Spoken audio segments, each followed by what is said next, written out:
As palavras do Evangelho perdoem os nossos pecados.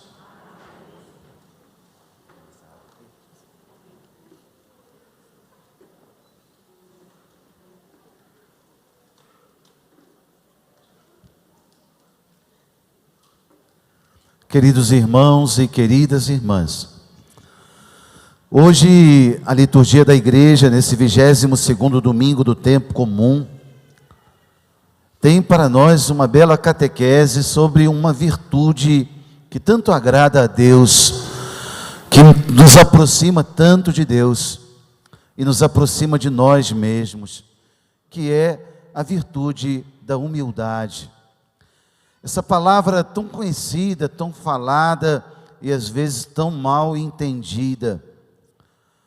Humildade não tem nada a ver com aquilo que você veste, não tem nada a ver com o lugar que você frequenta, não tem nada a ver com as coisas aparentes. Humildade tem a ver com a disposição do coração, com as intenções mais secretas da nossa alma, em que a gente se coloca diante de Deus e diante de nós mesmos. Humildade não é aquilo que o outro pensa de você, mas aquilo que Deus sabe que você é. Humildade tem a ver com a verdade.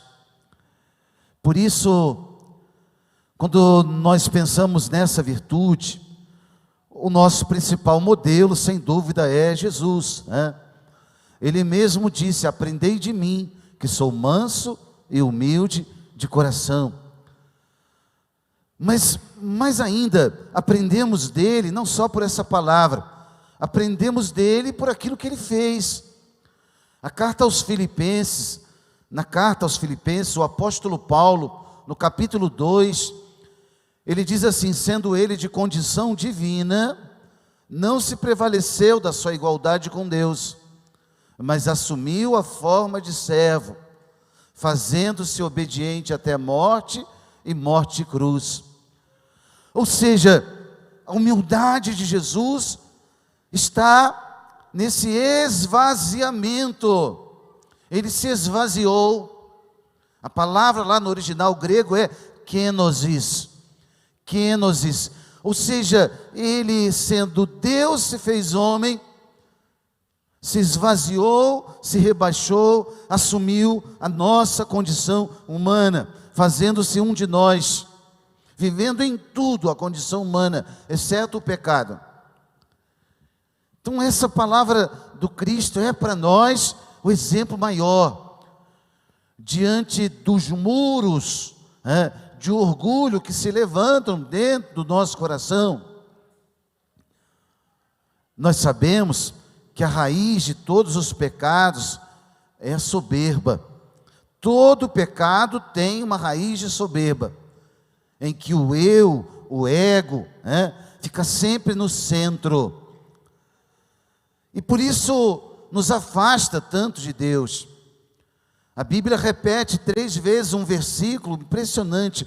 Diz assim o livro dos Provérbios, também São Pedro, São Tiago diz: Deus resiste aos soberbos, mas Ele dá sua graça aos humildes. Deus resiste, não penetra no coração de Deus, a oração não atinge a Deus, porque o coração é soberbo, é cheio de si, se basta, é autossuficiente. É aí que entram os filhos todos da soberba, quando o eu está no centro, o ego domina tudo. Entram os filhos da soberba, o orgulho, a vanglória, a vaidade, a jactância, a prepotência, e daí por diante, uma lista interminável, onde a raiz é a soberba. Por isso, desde o pecado original, a natureza humana decaída precisa lutar contra essa ferida, precisa lutar contra essa inclinação. Nos achamos maiores do que somos, pensamos de nós mais do que somos, mentimos muitas vezes para nós mesmos, para os outros. A experiência da soberba vai fabricando em nós muitas e muitas embalagens tão superficiais, tantas cascas e camadas, que às vezes nos perdemos de nós mesmos. Pois hoje, irmãos, a palavra que ouvimos na primeira leitura é um farol a nos iluminar nas estradas dessa vida. Ei, querido, escuta aqui, nos teus relacionamentos, com as pessoas à tua volta, as mais íntimas ou as mais distantes, no teu relacionamento com Deus, você e eu precisamos desse farol da palavra de Deus para nos lembrar quem somos. E o texto dizia assim: na medida em que fores grande, deverás praticar a humildade, e assim encontrarás graça diante de Deus. Não é o contrário. Na medida em que fores grande, serás soberbo, egoísta, prepotente, autossuficiente. Muitas vezes essa é a tendência da vida humana. No campo do conhecimento, por exemplo, achamos que a ciência é incompatível com a fé. Não, puxa vida, aqui é científico. E colocamos uma autoridade sobre algo que às vezes dispensa Deus.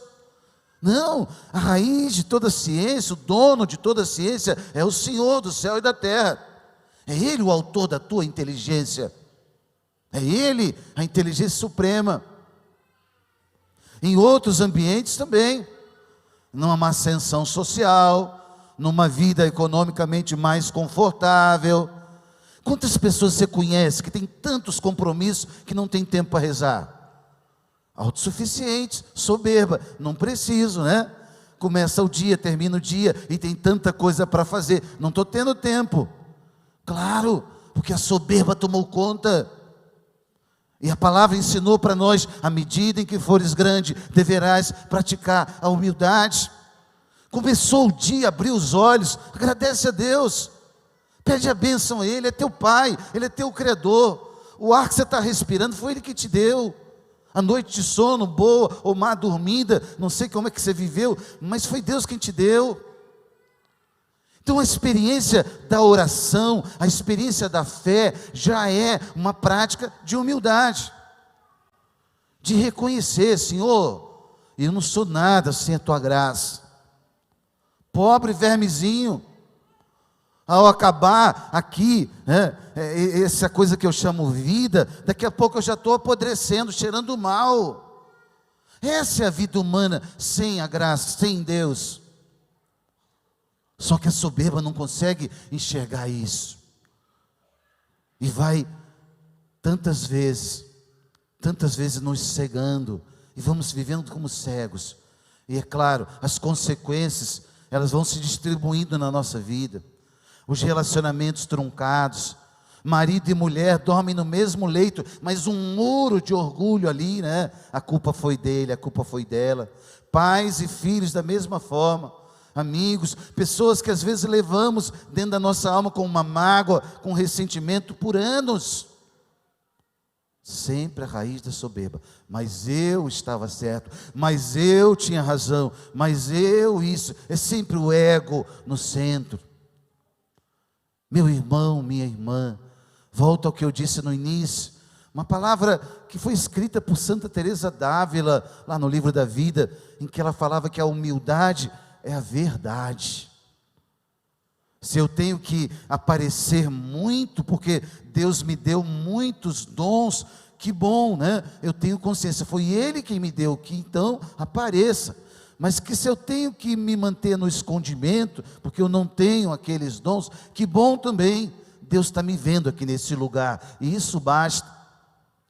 Mas repare, às vezes, quando a escolha é nossa, tanto do exibicionismo, quanto do escondimento, muitas vezes, é sempre ali uma raiz de vaidade que prevalece, é o meu eu que eu defendo. Aqui a palavra vai ensinando para nós hoje, de forma linda: medida em que fores grande, procura praticar a humildade, né? Muitos são altaneiros e ilustres, mas é aos humildes que Ele revela os seus mistérios. Assim, queridos, eu disse, o maior exemplo a nós é o Cristo, a Kênosis, e o segundo, o maior exemplo é Nossa Senhora. Ela sendo mãe do Salvador do mundo, no ventre dela, quando ela vai visitar Isabel, grávida de Jesus, visita Isabel, grávida de João Batista, lá na casa de Isabel, ela lembra o que Deus fez nela. A minha alma engrandece ao Senhor, o meu espírito exulta em Deus, meu Salvador, porque Ele olhou para a humildade de sua serva. Doravante, todas as gerações me chamarão bem-aventurada, porque o Todo-Poderoso fez em mim maravilhas, e santo é o seu nome. Reparem, quando Maria vai rezando o seu Magnificat, o canto de humildade dela, ela reza na fé, e a fé, irmãos, nos faz enxergar aquilo que no mundo, na correria do dia a dia, nos nossos afazeres, pode ser que a gente não enxergue. A fé vai descortinando para nós um mundo que as outras realidades da nossa vida não nos fazem ver. Maria, ela sabe que Herodes está reinando, o Império Romano dominando, mas ela, na fé, ela canta a vitória de Deus, porque tem um coração humilde. Maria olha para a realidade da sua volta, de tanta desordem, injustiça, opressão, miséria, e ela diz: o Senhor, depois do trono os poderosos, e exaltou os humildes. Sim, Ele derrubou já do trono os poderosos. Todo mundo está vendo Herodes, mas Deus já derrubou. Todo mundo está vendo aquele injusto, opressor, mas Deus já derrubou. A fé nos faz enxergar assim, a vitória de Deus na história. Deus derrubou do trono os poderosos e exaltou os humildes. Despediu os ricos de mãos vazias, aqueles que se bastavam. Esse Deus despediu de mãos vazias e saciou os famintos. Hoje, olhar para Cristo, olhar para Nossa Senhora, é para nós esse farol a iluminar o caminho da nossa vida. Hoje você vai sair dessa igreja e você vai ficar pensando nisso. Quais são as situações da minha vida onde eu tenho sido soberbo? Quais são as situações da minha vida onde ainda não tem o exercício da humildade? Às vezes em coisas simples, sabe? De um favor que alguém me faz, eu digo, por muito boa educação, muito obrigado. Mas não só por uma norma de educação, porque eu reconheço lá de dentro, que o outro me prestou uma gentileza, um favor, muito obrigado. Ou um por favor, para uma pessoa desconhecida. A humildade vai sendo exercitada nas coisas pequenas, seja aqui no sentimento de gratidão, seja na nossa prática de fé, seja na correção dos meus defeitos, e eu vou procurar a confissão, eu vou procurar a direção espiritual. O soberbo não, ele fala, eu dou jeito. O humilde fala, eu preciso de ajuda. É diferente. Isso vale para as realidades religiosas, espirituais, para as coisas humanas, mais ainda. Eu estou doente, eu preciso do médico, eu preciso do remédio. O soberbo não, fala, não, eu não preciso de ninguém não, eu me basto. E daí por diante, você já entendeu.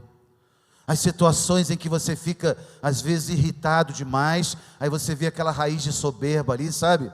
Aí você se pergunta, mas por que eu estou irritado assim? É porque eu queria que a coisa fosse do meu jeito.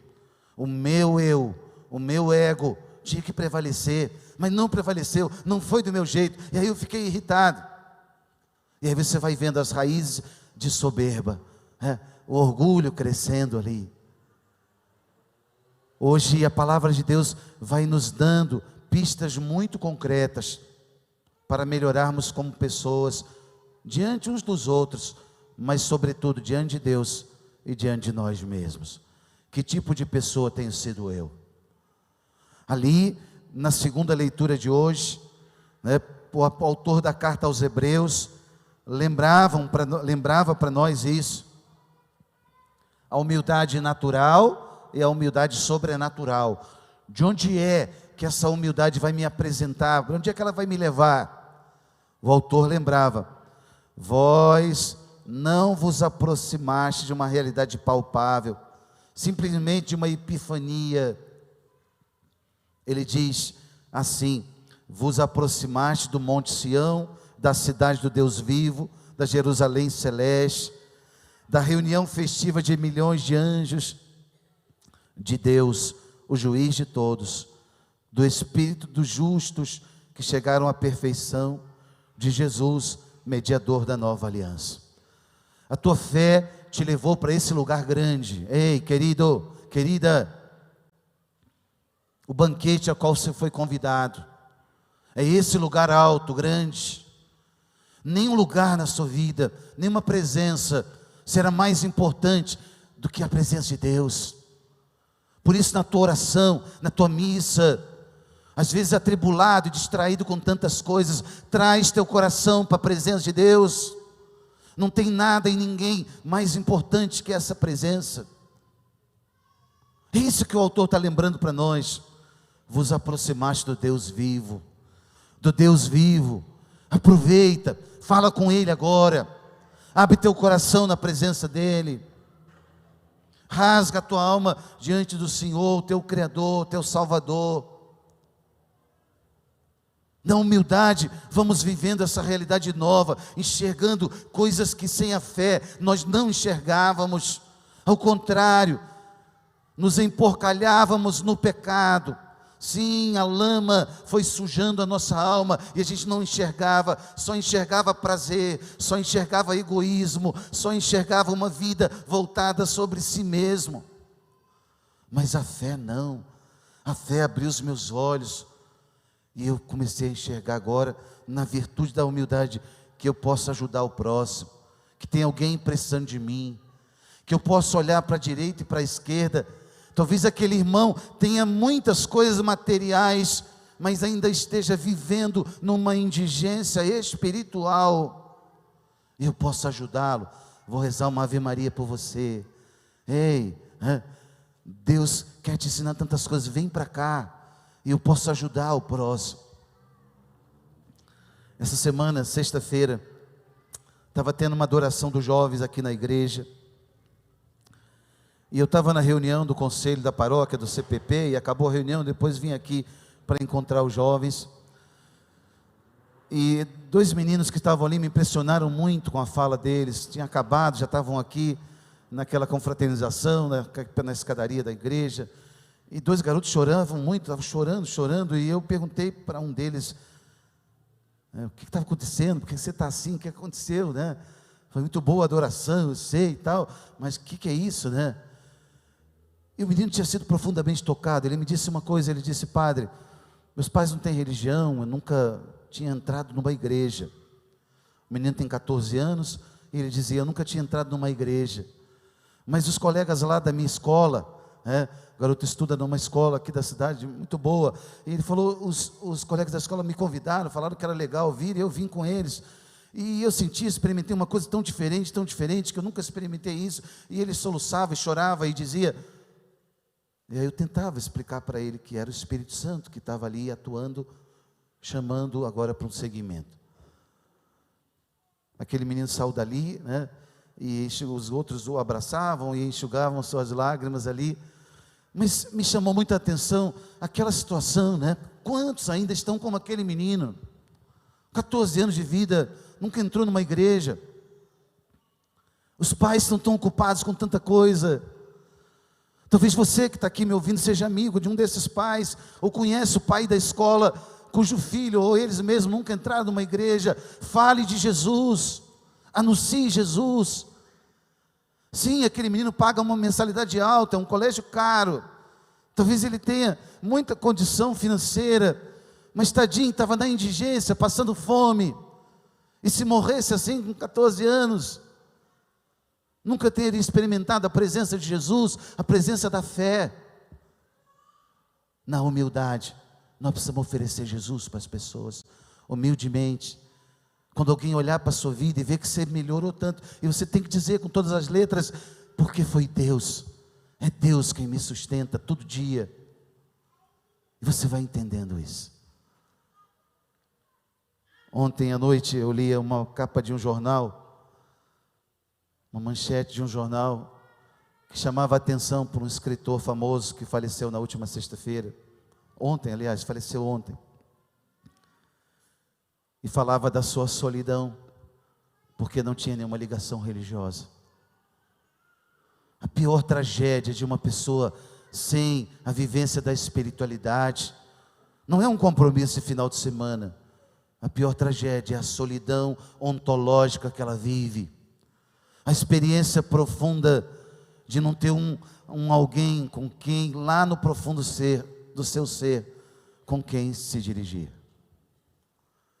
Hoje, querido, você vai voltar para sua casa e você vai pensar nessa palavra, humildade, e vai combater contra a soberba. Sim, é um veneno para toda a vida, até o final da vida, até o final da vida, até o último dia, a gente vai, até as últimas horas, a gente vai ter que lutar contra a tentação da soberba, mas vale a pena, para ganhar o céu.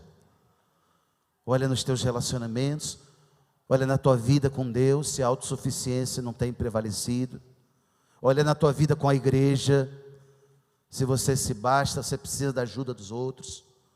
Vai percebendo no teu dia a dia, onde tem vencido a soberba, onde a humildade tem ganhado espaço. E tenha coragem de escutar essa palavra de Jesus hoje. Vem mais para frente. Vem mais para frente, o Senhor está convidando. E você estava lá no último lugar, e você foi chamado por Jesus, porque você manifestou um coração humilde, e Ele dizendo: filho, vem mais para frente, tem um lugar para você aqui. Ei, filho, filha, ei, você é meu convidado de honra, vai. Você já dobrou teu joelho, já manifestou teu coração hoje, humilde diante de mim. E Jesus vai dizer: vem mais para frente, e no banquete celestial, Ele prepara para nós esse lugar. Essa a humilde palavra de hoje dessa liturgia. Espero que ela tenha te ajudado. Se não te ajudou, invoca o Espírito Santo para que ele te ajude ainda mais, para que essa palavra seja vida na sua vida. E invoque a presença da minha, da sua, da nossa mãe Maria Santíssima, que ela seja para nós essa escola de humildade com quem nós precisamos tanto aprender. Em nome do Pai, e do Filho, e do Espírito Santo. Fiquemos em pé, irmãos, e rezemos juntos. Creio em Deus Pai, Todo-Poderoso.